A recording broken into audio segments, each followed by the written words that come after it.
What's going on, guys? My name is John, and today I'm going to give you my 4 tips to help you lay out and improve your small workshop.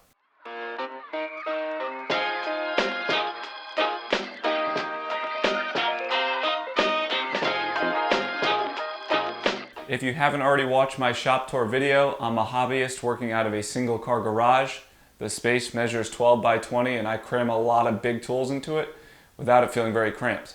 I went through a bunch of different layouts, wasted a lot of time and in some cases money getting the shop to where it is today. But follow along and I'm going to help you avoid all of those mistakes. Before we jump into the tips, I do want to make sure that we establish a baseline so we are all speaking the same language. Now, if you've done any research on the topic, I'm sure you've heard what I'm about to say ad nauseum, but in case you haven't, here it goes. All of your tools and benches need to be mobile so that you can move them if needed, and you need to utilize your walls for storage where you have the option to do so. Now, I didn't feel like it was necessary to waste 2 tips on those because I feel like they're pretty self-explanatory, but they are extremely important when you're in a small space. Okay, I'm going to give you the bad news first, but I promise it's all going to be sunshine and rainbows afterwards. But tip number 1 is compromise, and let me explain. If you're in a small space like mine, whether it be a basement, a shed, or maybe you're in a bigger garage, but you park your cars in there and you need to move all the tools to the side. Honestly, who's parking their car in the garage these days? It's for tools. Regardless of the location of your small shop, we all have one thing in common, and that's space. Now, whether you're just starting out or you're a semi-experienced guy like myself, we all suffer from tool envy and we want to buy everything that we see. But the reality is, if you keep cramming things into your shop, you're going to run out of space and money really quickly.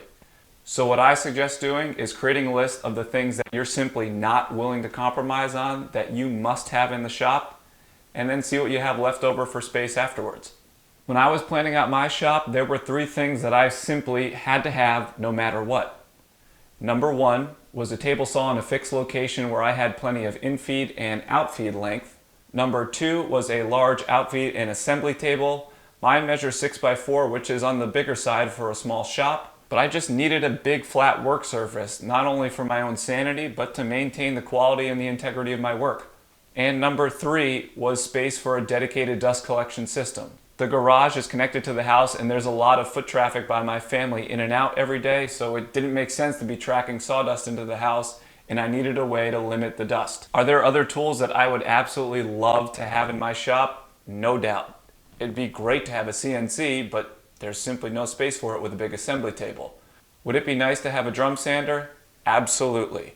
Sanding sucks. But in order to keep the infeed and the outfeed clear for my table saw, I need to leave that floor space open. Now, once you establish those must-haves in your shop, you can start to lay everything out. Some people like to use graph paper, others like to use a 3D modeling software like SketchUp. But I'm a simple man and I just put painter's tape on the floor with the rough size of the tool. But regardless of whatever method you use, now that you have your big must-haves in place, you can start to fill in the holes around it. Now, if you're watching this video and your tool collection is just starting out or you haven't made any purchases at all, let me help you with the 3 tools that I would recommend for furniture building. Number 1 would be a table saw, number 2 would be a miter saw, and the 3rd tool to help take your furniture building to the next level would be a planer. So, have an honest conversation with yourself about the things that you must have and the other things that would be nice to have, but you really don't need them.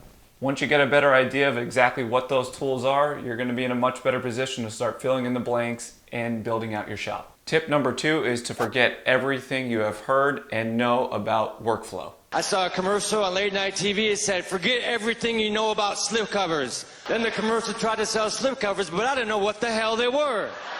If you've done any kind of research on setting up a shop and you've read articles, watched videos, gone on blogs, forums, I'm sure you've heard or seen the phrase flow or workflow.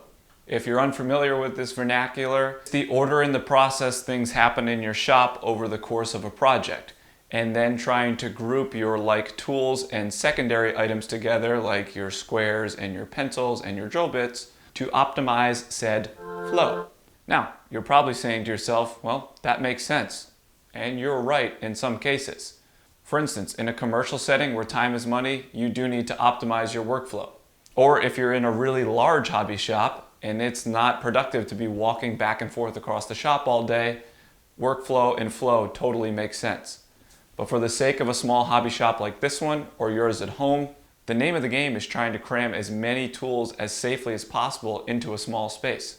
Let me give you a couple examples to better illustrate what I'm talking about. Maybe you've heard something along the lines of, the first step in any project is rough breakdown at the miter saw. So be sure to place your lumber rack above the miter saw for quick and easy access. True statement. The first step in any project is rough cut at the miter saw.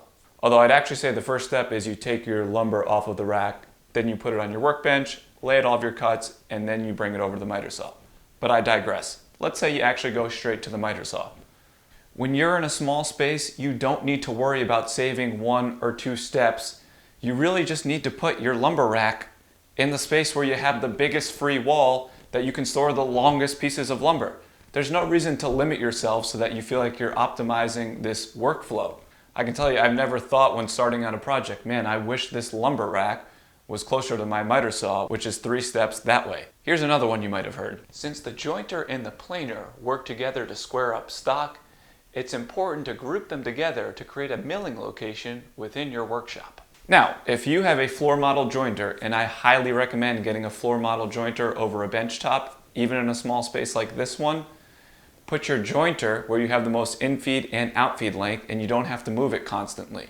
You probably are not going to have a commercial planer that's a floor model, so any one of those lunchbox planers can be stored under a bench. In the case of my shop, mine is stored under the miter saw. Or you can build one of those flip-top tool carts that everyone likes to show off on YouTube, and you can store 2 tools where you normally would keep 1. And it's okay if the planer isn't next to the jointer, because the likelihood is once you're done with the jointer, you're probably going to need to make space to use the planer because you're in a small workshop. And if it so happens that your planer ends up next to your jointer, great.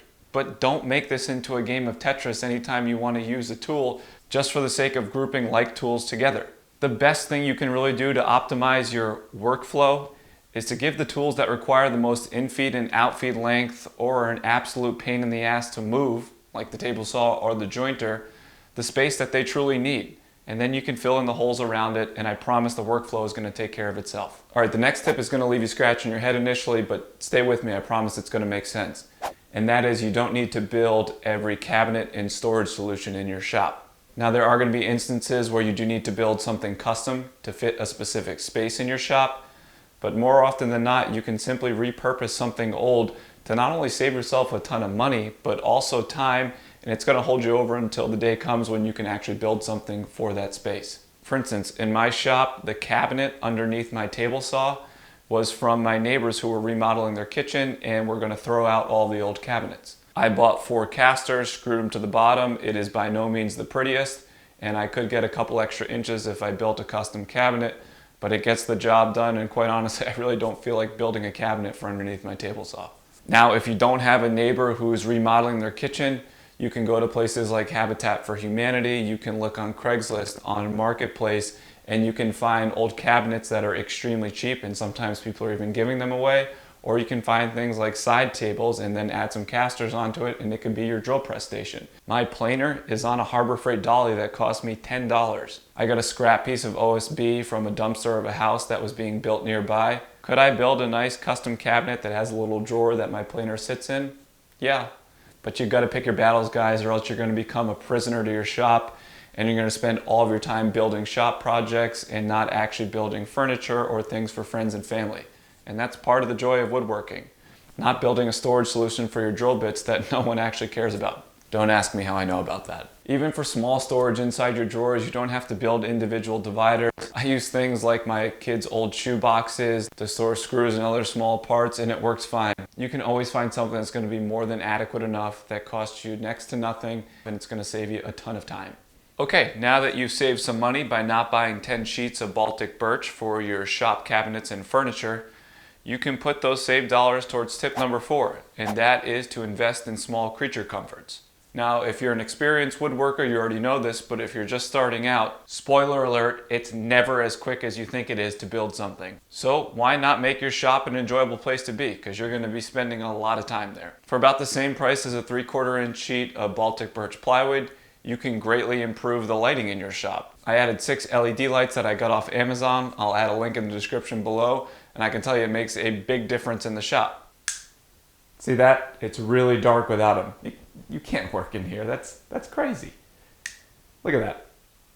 Look at this. These anti-fatigue mats from Harbor Freight were less than $50 and they cover the majority of the shop. And I can tell you it makes a huge difference when you're standing on these all day versus the bare concrete. Now another relatively cheap upgrade that you can make for less than $75 is insulating your garage door. Even if your shop isn't temperature controlled, and mine is not, I can still tell you this makes a huge difference. For instance, my garage door gets a ton of sun all morning and into the afternoon, so it gets really hot in here really quickly. But also it's going to help reduce the noise in your shop because there isn't a big metal object for sound to bounce off of. Watch this. Echo! See? No echo. Alright, so that does it for my 4 tips for improving the quality of your small workshop. In summary, make compromise, ditch the concept of workflow, don't feel like you need to build everything, and invest in small creature comforts. Follow these tips and you'll be well on your way to setting up a safe and comfortable small hobby shop. If you want to learn my tried and true methods for scoring incredible deals on used tools so that you can help fill up your shop, check out the link in the video above, and I will see you guys in the next one.